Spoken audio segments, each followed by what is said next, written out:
Untuk mengetahui informasi selengkapnya terkait penemuan jasad perempuan di dalam toren air sebuah rumah mewah di Kelapa Gading, Jakarta Utara, kita tanyakan langsung dengan jurnalis Kompas TV, Masni Rahmawati. Selamat malam, Masni. Siapa saja saksi yang sudah diperiksa polisi terkait kasus ini? Bisa bagikan informasi yang Anda dapatkan. Ya, Mario dan juga saudara, setidaknya ada 3 saksi yang diperiksa dari kasus penemuan mayat dari wanita yang ada di dalam toren di kawasan perumahan Gading Pandawa di Kelapa Gading, Jakarta Utara ini. Kalau informasi yang kami dapatkan, 3 saksi tersebut merupakan dari sopir, pemilik rumah, begitu ada dari koordinator lapangan, dari pengamanan wilayah dan juga dari Danru pengamanan wilayah di kawasan perumahan ini. Dan bagaimana memang untuk dari kronologi penemuan mayat ini atau jenazah ini, saat ini saya sudah bersama dengan Ketua RW 01 Perumahan Gading Pandawa, Kelapa Gading, Jakarta Utara, dan saya sudah bersama dengan Bapak Jaya. Pak, mungkin boleh bisa dijelaskan Bapak bagaimana dengan kronologi penemuan dari jenazah ART di TKP ini, Pak? Ya, kronologisnya dimulai ketika supir datang pagi. Warga tetangga yang peduli dengan lingkungan menanyakan, Pak, rumah tersebut dari malam hari Rebo ya itu gelap. Nah, jadi apakah memang pembantunya sedang pulang? Lalu si supir mengatakan ada pembantunya, tapi tetangga yang peduli lingkungan kami tidak melihat dari kemarin. Nah, akhirnya supir buka pintu, dia juga mempunyai kunci ya, buka, periksa dari lantai 1, lantai 2 sampai dipanggil-panggil namanya itu tidak ada menjawab. Nah, akhirnya dia naik ke atas ke tempat biasa itu Mbak tersebut nyuci dan mandi dan menjemur pakaian di toren.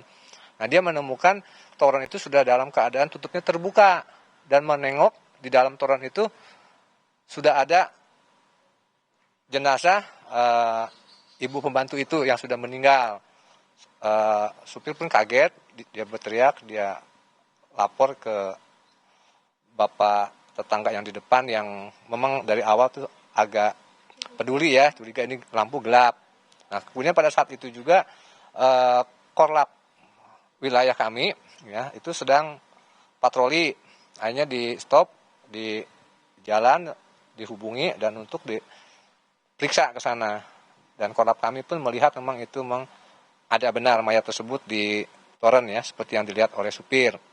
Nah, kemudian korlap tersebut menghubungi Kamtib dan sesuai dengan standar juga menghubungi kepada Babin Kamtibmas dari Polsek Kelapa Gading dan Koramil atas kejadian tersebut.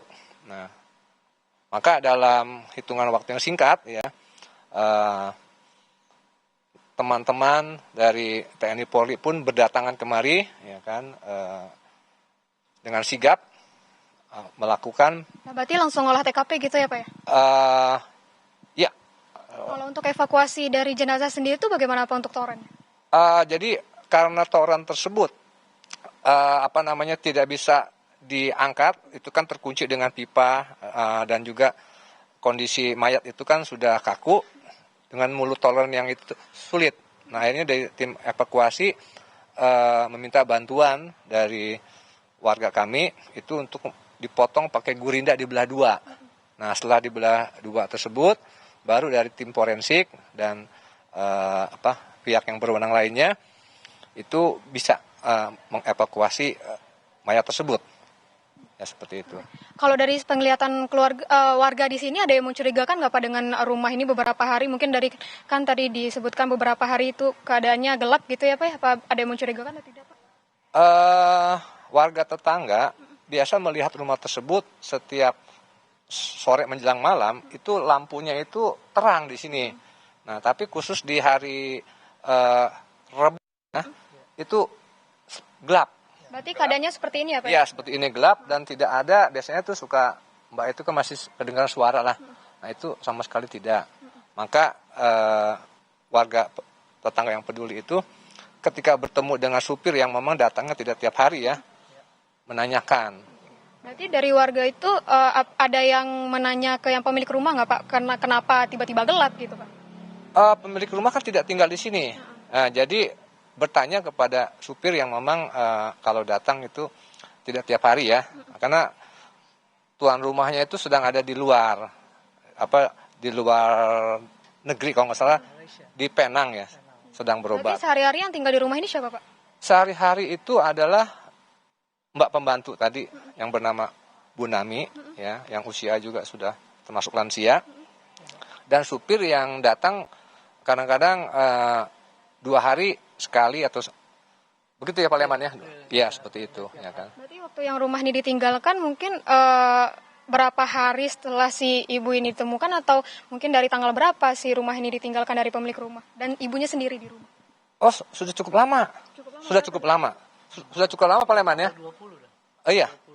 Iya. Sudah cukup lama. Cukup lama. Jadi di sini aktivitasnya yang diketahui oleh warga tetangga ini adalah biasanya hanya si ibu dan supir ketika manasin mobil aja. Nah, seperti itu. Berarti yang sudah diperiksa polisi berarti totalnya berapa Pak dari warga dan juga saksinya? Ya, untuk dimintai keterangan dari saksi adalah yang pertama adalah supir dari yang di rumah ini ya.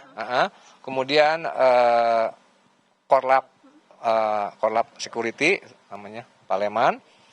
Nah, kemudian yang terakhir adalah Danlu Pak Rohim, ya kan. Ya. Baik, terima kasih Bapak Jaya untuk penjelasannya dan juga saudara itulah yang disampaikan secara rinci dari Ketua RW 01 Perumahan Gading Pandawa, Kelapa Gading, Jakarta Utara, bagaimana dengan kronologi dan juga bagaimana untuk evakuasi serta bagaimana yang dilaporkan oleh warga pada hari kejadian, tepatnya itu hari ini dari saksi ini menemukan jenazah pagi hari tadi ya, tepatnya menemukan jenazah di perumahan Gading Pandawa, Kelapa Gading, Jakarta Utara. Mario. Polisi masih terus mendalami kasus ini dan kita akan update terus informasinya. Terima kasih Masni Ramawati atas laporannya dari Jakarta. Selamat bertugas kembali.